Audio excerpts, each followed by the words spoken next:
Hi everyone. सो आज की इस वीडियो में हम लोग बेसिकली बात करने वाले हैं कि एनसीईआरटी को किस तरीके से पढ़ना है। ये वीडियो स्पेसिफिकली क्लास 12 स्टूडेंट्स के लिए मैं बता रहा हूँ, बट एनसीईआरटी तो सबके लिए इंपॉर्टेंट है। बट जो भी क्लास 12 के स्टूडेंट हैं, जो अभी नए नए क्लास 12 में आए हैं, तो कईयों का तो ऑलरेडी कोर्स स्टार्ट हो चुका है और कई स्कूल्स में अभी कोर्स स्टार्ट होना बाकी है, क्योंकि आसाम में अभी कई स्कूल्स में अभी मतलब अभी तो फिर से एग्जाम अनाउंस कर दिया है, तो फिर से एग्जाम होगा अभी क्लास 11 का एग्जाम। तो एनसीईआरटी देखिए, एकदम साल खत्म होने के बाद आपको पता चले कि एनसीईआरटी पढ़ना था तो इट इज टू लेट। ठीक है, तो यहाँ पे मैंने एक छोटा टॉपिक लिया है जो आपका फर्स्ट चैप्टर है, इलेक्ट्रिक चार्जेस एंड फील्ड। उसमें पेज नंबर 8 अगर आप देखेंगे एनसीईआरटी, तो वहां पे एक टॉपिक है क्वांटाइजेशन ऑफ चार्ज।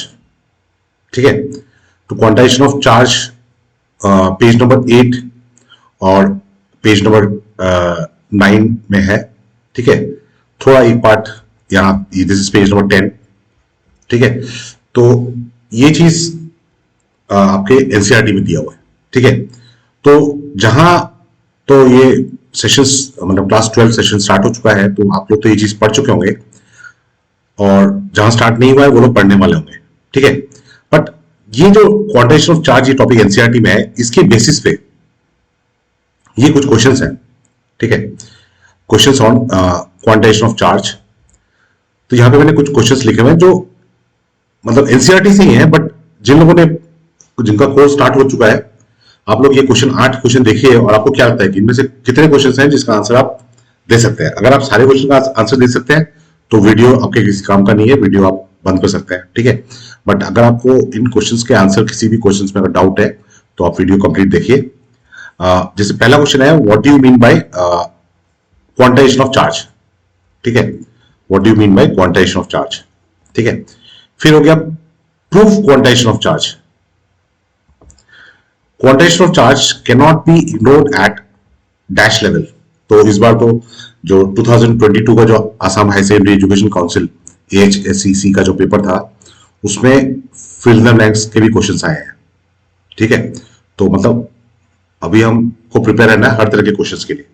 तो क्वेश्चन नंबर 4 और क्वेश्चन नंबर 5 ये fill in the blanks question है। Quantization of charge can not be ignored at dash level, quantization of charge can be ignored at dash level. Number 6 है, why is quantization of charge ignored at macroscopic level. ठीक है, question number 7, out of electron proton neutron which is और are fundamental particles. मतलब electron proton neutron में से कौन से fundamental particles हैं। और last question, does existence of quarks violate quantization of charge. अब ये जो जितने भी मैंने ये 8 क्वेश्चन लिखे हैं ना, ये सारे क्वेश्चन जो है ये एनसीईआरटी बेस्ड है। इन सबके आंसर्स आपको एनसीईआरटी में मिलेगा। ठीक है, हम लोग आंसर्स भी डिस्कस करने वाले हैं। ठीक है, तो अब एनसीईआरटी हमने पढ़ा। ठीक है, एनसीईआरटी हम लोगों ने पढ़ा, क्वांटाइजेशन ऑफ चार्ज पढ़ा। ठीक है, क्या क्या पढ़ा हम लोगों ने पढ़ा कि experimentally it is established that all free charges are integral multiples of basic unit of charge, that is Q is equal to NE। ठीक है, जो पेज नंबर 9 में क्या दिया हुआ है इसके बारे में कि the fact that electric charge is always an integral multiple of E is termed as quantization of charge. ठीक है, is termed as quantization of charge. तो यहां पे देखिए, ये तो हो गया क्वांटाइजेशन का मतलब कि जो चार्ज है, charge on a body is always an integral multiple of electronic charge, मतलब Q is equal to N into E। तो E हो गया इलेक्ट्रॉनिक चार्ज। ठीक है, E हो गया इलेक्ट्रॉनिक चार्ज। इलेक्ट्रॉनिक चार्ज का मतलब क्या है, चार्ज ऑफ इलेक्ट्रॉन। ठीक है, E is equal to 1.6 into 10 power minus 19 coulomb. यहाँ पे साइन नेगेटिव नहीं लिया है, खाली मैग्नीट्यूड लिया है। N हो गया यहाँ पे इंटीजर, N एक इंटीजर है। ठीक है, और ये हो गया आपका चार्ज। ठीक है, तो ये हो गया क्वांटाइजेशन ऑफ चार्ज, मतलब चार्ज जो होगा वो हमेशा इंटीग्रल मल्टीपल ऑफ E होगा। ठीक है, 1E 2E 3। जो N है वो फ्रैक्शन नहीं हो सकता है। ठीक है, N can not B a fraction. ठीक है, अच्छा, तो E का वैल्यू यहाँ पे दिया हुआ है 1.6 0 to 1 10⁻19 कूलम। ठीक है, अच्छा उसके बाद ये जो पैराग्राफ है ना, इस पैराग्राफ में आपको प्रूफ दिया है कि क्यों हम बोलते हैं कि चार्ज इज क्वांटाइज्ड। ठीक है, व्हाट इज द रीजन कि Q is equal to any हम लोग क्यों बोल रहे हैं। ठीक है, तो इसका ये प्रूफ यहां पे एक्सप्लेन किया है, तो इसी प्रूफ को थोड़ा मैं समझाया था आपको। ठीक है, एक नया पेज ले लेते हैं। ठीक है, अब देखिए मान लीजिए कि एक एटम है। ठीक है, तो एटम में न्यूक्लियस में हो गया आपका प्रोटॉन एंड न्यूट्रॉन। ठीक है, और बाहर आपका इलेक्ट्रॉन्स हो गए। ठीक है, तो अगर तो ये न्यूट्रल है, अगर ये न्यूट्रल एटम है, ठीक है, अगर ये न्यूट्रल एटम है तो इसमें number of electrons will be equal to number of protons, दोनों बराबर हो गए। तो अगर न्यूट्रल है तब तो चार्ज की बात है ही नहीं।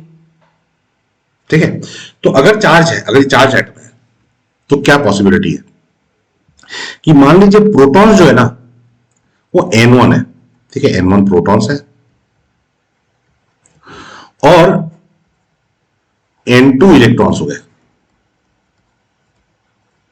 ठीक है, और N1 N2 इक्वल नहीं है, तो जो चार्ज होगा, चार्ज ऑफ द एटम, ठीक है, चार्ज ऑफ द एटम वो क्या हो जाएगा, charge of the atom Q is equal to N1 into plus e, मतलब N1 प्रोटॉन्स है, प्रोटॉन का चार्ज प्लस ही लिया है, अब प्लस N2 इंटू माइनस ई, ये होगा। तो इसका मतलब Q is equal to N2 N1 minus N2 into e, ये होगा। ठीक है, अब देखिए यहां पे जो N1 और N2 है ना वो क्या है, number of electrons, number of N1 is number of protons, N2 is number of electrons. मतलब जो N1 और N2 है ये दोनों ही इंटीजर है, ये तो खुद फ्रैक्शन नहीं है। ठीक है, तो इसका मतलब जो इनका डिफरेंस होगा वो भी तो इंटीजर होगा, मतलब N1 माइनस N2 जो है वो भी एक इंटीजर ही होगा। ठीक है, तो इसका मतलब N1 माइनस N2 को अगर मैं रिप्रेजेंट करूं N से, तो Q is equal to N ही होगा, where N is the integer. ठीक है, सो ये हो गया क्वांटाइजेशन ऑफ चार्ज का प्रूफ। ठीक है, क्वांटाइजेशन ऑफ चार्ज का प्रूफ। ठीक है, तो अभी हमको एक चीज समझ में आ गया, पहला आंसर तो आप सभी को पता होगा, पहले से ही पता होगा, अभी हमने डिस्कस भी किया कि what do you mean by quantization of charge, कि जो चार्ज ऑन ए बॉडी है it is integral multiple of electronic charge. ठीक है, प्रूफ क्वांटाइजेशन ऑफ चार्ज, तो प्रूफ अभी हमने डिस्कस किया। फिर quantization of charge can not be ignored at dash level. ठीक है, तो इसका आंसर कहां पे दिया हुआ है, इसका आंसर दिया हुआ है यहां पे, आप देखेंगे कि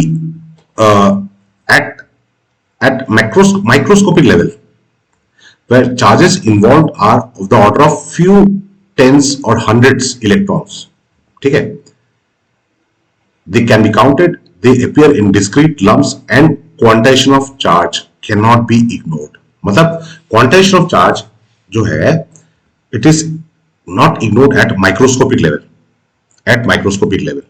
ठीक है, quantization of charge cannot be ignored at microscopic level।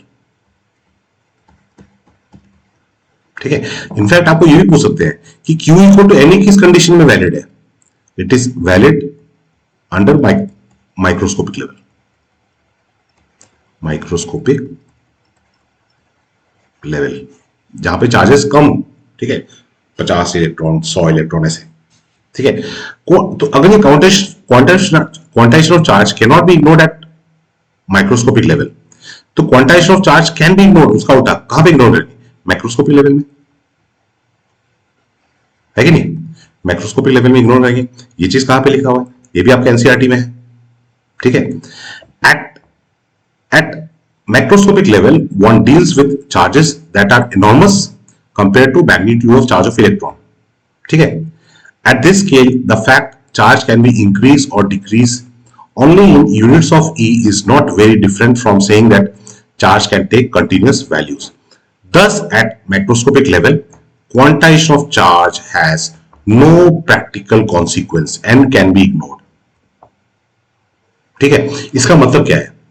ठीक है, इसका मतलब क्या है? इसका मतलब देखिए, यहां पे देखते हैं, हम डिस्कस करते हैं कि जैसे एक इलेक्ट्रॉन का चार्ज कितना है? एक इलेक्ट्रॉन का चार्ज है 1.6 minus 1.6 into 10 power minus 19 coulomb. ठीक है, अच्छा, अब 1 कूलम की अगर बात करें तो 1 कूलम तो यार एक छोटा सा चार्ज है। ठीक है, तो Q is equal to n into e. तो एन क्या हो जाएगा?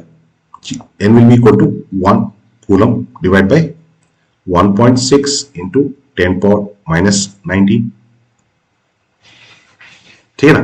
अच्छा, इसको अगर सिंप्लीफाई करेंगे तो देखिए 1 बाय 1.6 ये कूलम हो गया। ठीक है, 1 बाय 1.6 ये तो नंबर जैसे ऑलमोस्ट सेम ऑर्डर का है, और यहां पे आ जाएगा 10 पावर प्लस 19। मतलब ये जो इसको सिंप्लीफाई करेंगे तो ये मतलब of the order of 10 power 19, 10 power 19 या 10 पावर 18 उस ऑर्डर में। ठीक है, मतलब इतने इलेक्ट्रॉन्स इन्वॉल्व है। ठीक है, इतने इलेक्ट्रॉन्स इन्वॉल्व है। तो अगर कहीं पे किसी एक 1 कूलम चार्ज में 10 power 18 number of electrons involve है, ठीक है, तो वहां पे अगर मैं 50 इलेक्ट्रॉन रिमूव कर दूं, ठीक है, या 100 इलेक्ट्रॉन रिमूव कर दूं, तो ये जो 10 पावर 18 में कुछ चेंज नहीं आने वाला है, उसमें कुछ चेंज नहीं आएगा, चार्ज चेंज नहीं होगा। ठीक है, इवन दो आप 50 इलेक्ट्रॉन 100 इलेक्ट्रॉन को रिमूव कर रहे हो, ठीक है, या आप ऐड करो 50 इलेक्ट्रॉन 100 इलेक्ट्रॉन को ऐड कर दो, ओवरऑल चार्ज में कोई चेंज नहीं आएगा। जब मगर हम लोग क्वांटाइजेशन में क्या बोल रहे हैं? हम लोग बोल रहे हैं Q is equal to n e. मतलब अगर एन चेंज हो रहा है, ठीक है, अगर एन चेंज हो रहा है तो Q चेंज होना चाहिए।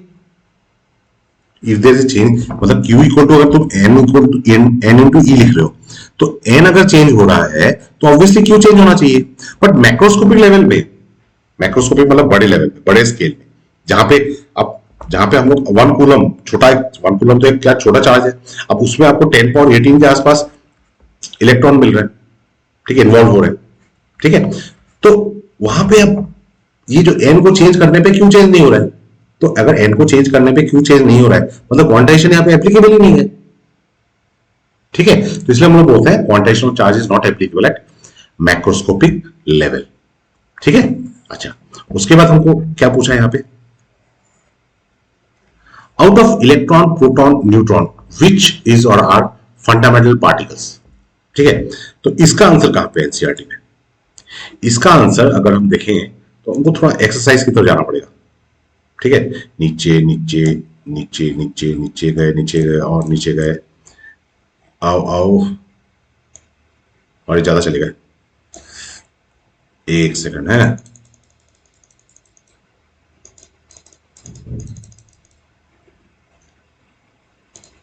आजा भाई आजा, आ गया 1.31। It is believed that protons, neutrons are themselves built out of more elementary units called quarks. ठीक है, a proton and a neutron consist of 3 quarks each. 2 types of quarks, the so-called up quark denoted by U, charge हो गया उसका 2/3e, and down quark denoted by D, उसका हो गया -1/3। ठीक है, मतलब ये क्या इसके बारे में बोल रहा है कि जो प्रोटॉन है, ठीक है, प्रोटॉन और न्यूट्रॉन जो है, ठीक है, ये they are compose of quarks. ठीक है, मतलब प्रोटॉन को अगर ब्रेक करोगे तो 3 तरह के क्वार्क मिलेंगे। ठीक है, अप क्वार्क, डाउन क्वार्क। जो अप क्वार्क है यू से रिप्रेजेंट करते हैं, ठीक है, उसका जो चार्ज है वो +2/3 इंटू ई है। जो डाउन क्वार्क है उसको डी से रिप्रेजेंट करते हैं, उसका चार्ज है -1/3 इंटू ई। ठीक है, -2, this is 2/3, up quark is 2/3 into E.